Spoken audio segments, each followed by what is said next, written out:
So my name is Sergeant Joe White.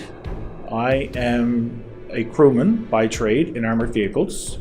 I got 31 years in the Canadian Armed Forces. I've been on 5 overseas missions. I'm married to my beautiful wife Jody, and I have 2 boys, Malcolm and Andrew. I grew up in the Gulch in St. Mary's Bay. I'm one of 11 siblings. I'm number 11 in the family, plus my parents. We grew our own vegetables. We had our own animals, sheep, cows, pigs, hens, basically our own little mini farm.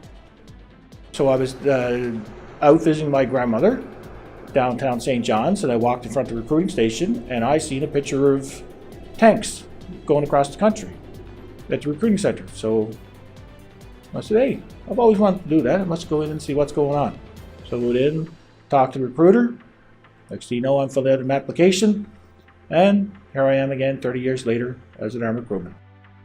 So I left for Cornwallis, March 26, 1988, CFB Cornwallis in Nova Scotia, and it was 13 weeks of pure hell.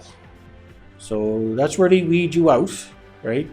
But being in the cadet program and going away to summer camp, I kind of knew what really to expect, but I wasn't prepared for all the yelling that was going to go on, right? And they beat you down.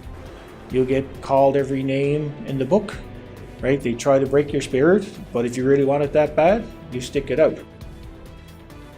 My first posting was the Royal Canadian Dragoons in CFB Petawawa in 1988.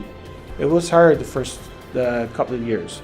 Actually, it was hard my whole career being away from my family here in Newfoundland. Very lonely. Then when I got married and I had my own family, it was even harder to go overseas and leave them behind too. Being away from your family, it doesn't get any easier anytime. In 1999-2000, my regiment, the Royal Canadian Dragoons, deployed to Kosovo, which used to be in the former Yugoslavia. It was in the Baltic Sea. So while I was over there, it was in the winter, and I used to watch the kids every time I go out on patrol. And in the winter time, they'd be walking around with sandals on their feet, and it really ate away at me.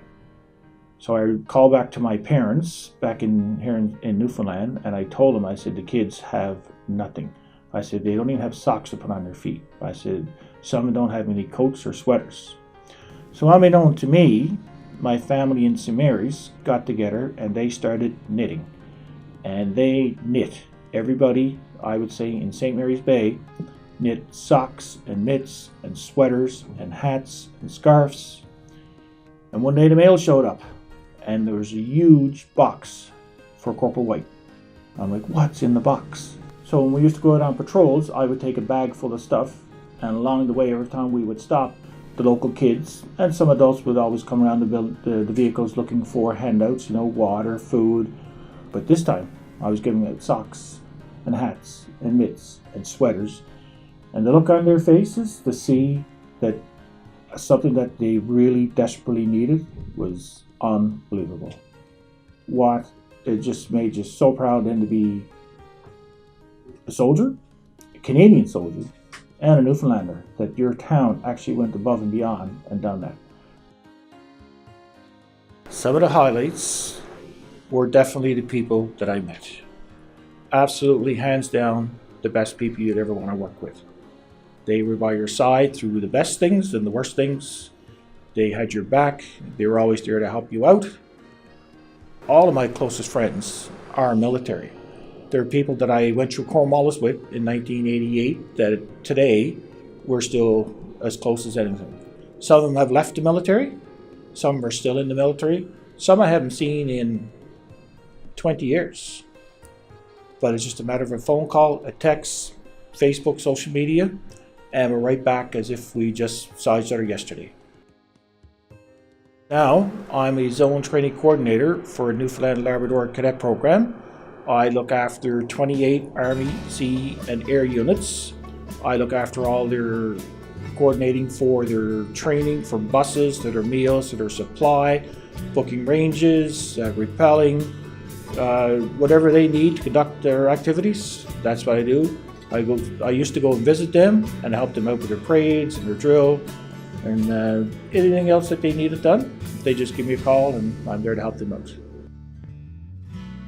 The youth of today, especially in the cadet program, 12-year-olds and 12 to 18-year-olds, they're very dedicated, they're very, very mature, they're outstanding citizens in their community, and it's the cadets in their communities that make their community as great as what it is. They get involved. The youth today do get involved. They care about today's issues. They care about what's going on. They actually care about, some of them may not be old enough to vote, but they actually care about who is going to be in.